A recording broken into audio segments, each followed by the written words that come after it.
Salut les KT, j'espère que vous allez bien. On se retrouve pour parler de l'épisode 283 de Boruto qui continue de retracer l'adaptation du manga Sasuke Retsuden en animé et on voit les aventures de Sasuke qui se poursuivent avec l'aide de Sakura dans cet épisode. Avant de rentrer en détail dans le contenu de cet épisode, n'oubliez pas de liker et de vous abonner si vous êtes nouveau afin de me soutenir au mieux sur ma chaîne YouTube. Il est temps de donner mon avis sur l'épisode 283 de Boruto et je vais revenir sur des éléments de l'épisode 282 qui vont concerner l'épisode 283 mais également la globalité de cet arc, l'arc de Sasuke Retsuden adapté pour l'anime Boruto. Il y a plusieurs interrogations que je m'étais faites sur l'épisode 282. Le premier point, c'est le fait que Sasuke soit méconnu au sein du pays Redaku. Vous avez été nombreux en commentaire par me dire en réalité que dans le manga, ça avait été stipulé qu'en gros le pays Redaku est complètement en marge des autres pays, c'est-à-dire en retrait, ce qui explique pourquoi ils ne connaissent pas Sasuke. Et ça avait été bel et bien évoqué et de façon plutôt correcte. Donc c'était compréhensible pour le manga Sasuke Retsuden. Sauf que la dernière fois, j'avais dit que je me concentrais sur l'anime. Et cette information n'est pas donnée, ou du moins n'est pas donnée comme ça. On nous dit que le pays Redaku n'a plus de relations diplomatiques avec le pays du feu, soit le village de Konoha. Mais ça ne veut pas dire qu'il n'a plus aucune relation diplomatique avec les autres villages, les autres pays. Et en plus de ça, c'est un petit peu maigre pour nous dire que Sasuke n'est pas connu au sein de ce pays. On parle d'un des shinobi qui a sauvé le monde avec Naruto et Sakura face à Madara puis Kaguya. Et le souci il est là parce qu'il y a beaucoup de personnes qui ne suivent que l'anime et pas du tout le manga et encore moins le roman Sasuke Retsuden. Il y a donc des informations qui ont été rushées dans l'anime par rapport au manga. Ça peut créer quelque chose de bizarre par moment sur certaines situations en termes d'informations manquantes ou tout simplement déformées, et ça peut donner lieu à des incohérences, car forcément si une personne ne suit que l'anime, il n'est pas au courant des éléments donnés dans le manga, ainsi que dans le roman Sasuke Retsuden. Il ne va pas aller se forcer à aller chercher des informations dans le différent contenu en lien avec Sasuke Retsuden, parce que l'anime a oublié de faire son travail en termes d'informations. C'est un défaut que je n'avais pas évoqué lors de ma review par rapport à l'épisode 282, mais au moins vous me l'avez stipulé en commentaire, donc je reviens sur ce point-là. Le deuxième point, ça va concerner Sasuke et son Rinnegan, quelque chose qui me fâche un petit peu. Qu'est-ce qui m'énerve donc, ou plutôt me chagrine? C'est par rapport au fait que beaucoup de personnes m'ont dit que Sasuke avait peut-être toujours son Rinnegan. Alors, il ne fait pas semblant de l'avoir dans l'épisode 282, on voit bien qu'il le possède, c'est normal, car l'histoire se passe avant Boruto. C'est dit dans l'anime, dans l'épisode 282, Sasuke dit qu'il avait été dans le pays Redaku il y a de cela quelques années. Et comme je viens de le dire encore une fois, l'histoire se déroule entre Naruto Shippuden et Boruto, plus du côté de la période de Boruto, mais juste avant. Donc forcément, Sasuke a toujours son Rinnegan. Donc j'ai envie de dire pour ces personnes-là, excusez-moi, sans méchanceté, mais connectez vos neurones. C'est dit dans l'anime, certes de manière imprécise, parce que là, il ne donne pas une donnée au niveau de la période, mais on se doute bien que ça se déroule avant Boruto, pour ce qui est des informations données dans l'anime Boruto.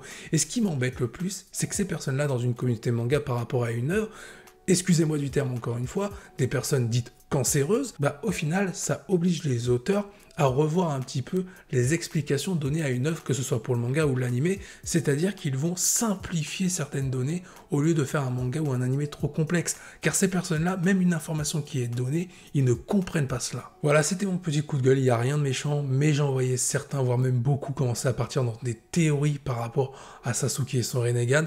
Non, c'est normal, si dans cet arc vous le voyez avec un Rinnegan à un moment donné, c'est parce que l'histoire se déroule avant Boruto, donc Sasuke a toujours son Rinnegan à ce moment-là, à cette période-là. Bon, du coup, passons un petit peu plus en détail sur ce que nous a proposé cet épisode 283. La globalité de cet épisode continue de nous montrer les aventures de Sasuke, cette fois-ci épaulé par Sakura, qui va le tirer d'une mauvaise situation. Sasuke, pendant son enquête au sein de ce mystérieux laboratoire, cet ancien laboratoire qui est donc un lieu d'astronomie, Sasuke va se retrouver confronté à nouveau face à une créature nommée Meno, une des créatures nommées Meno, car en réalité Sanzuru est capable d'en invoquer plusieurs. Sasuke va être empoisonné et il va voir sa dernière heure arriver, sauf que Sakura va intervenir pour le sauver, et en gros, on va nous expliquer que Sakura, au vu du changement qu'il y a dans la mission de Sasuke, Sakura a donc décidé d'infiltrer en tant que médecin ce lieu mystérieux. Déjà, je vais revenir sur l'affrontement, le petit affrontement à nouveau entre Sasuke et une des créatures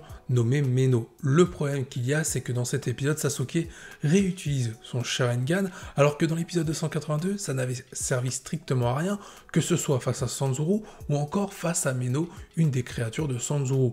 Là, on parle de Sasuke Uchiwa, je veux dire, à un moment donné, il ne va pas forcer avec ses différentes caractéristiques qui ne servent à rien face à son adversaire. Sasuke est capable de se réinventer pour créer quelque chose afin de vaincre, que ce soit une créature ou un adversaire. Là, ça m'embête un peu qu'on nous fasse passer pour un Sasuke qui n'a pas compris que son Sharingan servait à rien dans cette situation. Mais là, c'est plutôt un point pour titiller un petit peu ce que nous propose l'anime et aussi indirectement le manga Sasuke Retsuden. Il y a quelque chose que j'ai beaucoup aimé dans cet épisode qui avait été amorcé dans l'épisode 282, c'est la relation entre Sasuke et Sakura qui prend beaucoup plus d'ampleur avec l'arrivée de Sakura dans cet épisode. Déjà, on a pas mal de références avec les détenus de Sasuke sur la définition d'un couple, c'est-à-dire que les deux personnes dans un couple portent une bague et doivent être fidèles, c'est-à-dire qu'ils doivent rester ensemble et ils ne sont pas censés être séparés. Indirectement, pour Sasuke, c'est le contraire. Sasuke est séparé de Sakura de par ses missions, mais aussi de par sa rédemption par rapport à tout ce qu'il a fait en lien avec le village de Konoha dans l'univers de Naruto Shippuden. On va pas faire le CV de Sasuke, on le connaît. Donc au final, c'est bien de voir un peu l'évolution de Sasuke et Sakura au niveau de leur relation par rapport à tout ce qui se passe en lien avec cette mission. D'ailleurs, on peut même noter que l'évolution est beaucoup plus probante dans cet épisode 283 concernant Sasuke que par rapport à Sakura. Sakura, on sait qu'elle aime Sasuke et qu'elle est prête à se sacrifier pour lui sur plein de choses. Sasuke, dans cet épisode, on peut voir qu'il s'ouvre un petit peu plus à Sakura en étant légèrement plus démonstratif.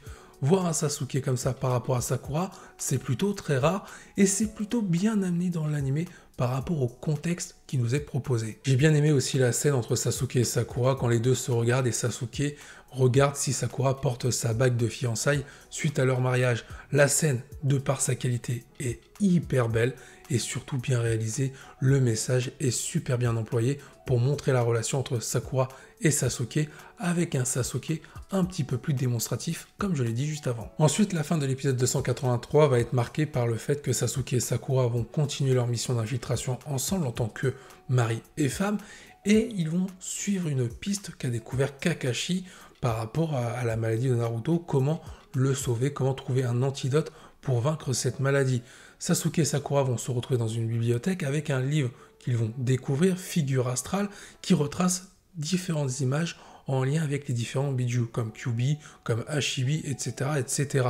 Et ce qui est très intéressant, c'est qu'on peut voir l'astronome qui avait créé cet ancien lieu, mais aussi l'ermite Rikudo. Donc il y a pas mal de mystères à développer, et il faut également trouver pas mal de réponses autour de ces fameuses particules polaires qui sont évoquées, qui pourraient permettre à Naruto de guérir de sa maladie. On voit également que Sasuke et Sakura sont observés ou plutôt espionnés et que cette personne semble vouloir aller dire des choses à Sanzuru par rapport aux intentions de Sasuke et Sakura, donc les aventures vont s'emballer à partir de l'épisode 284. Sur l'intrigue globale, ça ne pose pas de problème, je trouve que l'intrigue est légère et plutôt intéressante par rapport à la maladie de Naruto, ça permet de mettre en avant la relation Sasuke et Sakura, mais il y a quelque chose qui me fait tiquer, c'est au niveau des éléments scénaristiques, on les retrouve également dans le manga Sasuke Retsuden, mais c'est beaucoup plus développé. Là, dans l'anime, c'est rushé. Comme je l'ai dit pour l'épisode 282, par rapport aux informations du Peridaku sur Sasuke, qui sont quasiment nulles, voire il n'y en a pas, comme ça c'est fait. Là, dans l'épisode 283, c'est-à-dire que ce sont les détenus de Sasuke qui lui donnent des réponses sur les différentes pistes qu'il doit chercher pour découvrir ces particules polaires. Je trouve que c'est amené trop facilement, trop simpliste à mon goût. Mais en soi, la globalité de l'épisode, ça reste beaucoup d'éléments positifs, c'est plutôt sympa à suivre, surtout quand la qualité de l'animation, même s'il n'y a pas beaucoup d'action, mais la qualité d'animation est vraiment au rendez-vous, le design des personnages est incroyable, et il y a certaines scènes, ce sont des masterclass en termes de design, c'est hyper beau à voir comme épisode. Maintenant, pour ce qui va concerner mes attentes concernant les futurs épisodes de l'arc Sasuke Retsuden, j'espère qu'on va continuer à développer de façon subtile la relation entre Sasuke et Sakura, comme dans l'épisode 283. Pour moi, c'était le juste milieu, c'était bien dosé, et c'était parfaitement réalisé, bien montré. Après, j'espère que l'intrigue va se complexifier un petit peu plus et qu'il n'y aura pas trop d'éléments scénaristiques qui vont rajouter de la simplicité à cette intrigue. Car pour moi, il n'y en a pas besoin. Il suffit juste de bien exploiter le scénario au lieu de faire des raccourcis qui peuvent à la fois créer des petites incohérences. Et j'espère aussi qu'au niveau du scénario, ils vont pas tomber trop dans la simplicité. Qu'ils restent un petit peu dans la complexité sans prendre 40 raccourcis qui pourraient un petit peu gâcher cet arc. Pour moi, l'arc Sasuke Retsuden avec l'adaptation en animé pour l'anime Boruto, j'espère vraiment qu'ils vont réussir à corriger les petits défauts tout en gardant les points positifs que j'ai évoqués. On pourrait être sur l'un des meilleurs arcs de l'anime Boruto avec l'adaptation du manga Sasuke Retsuden. Donc là, ils ont toutes les cartes en main pour ne pas se rater. Merci d'avoir suivi cette review. N'oubliez pas de donner votre avis en commentaire par rapport à cet épisode 283 ou par rapport à ce que j'ai pu dire sur les différents éléments de cet épisode. Sur ce, je vous dis à la prochaine, portez-vous bien et n'oubliez pas que la volonté du KT soit avec vous.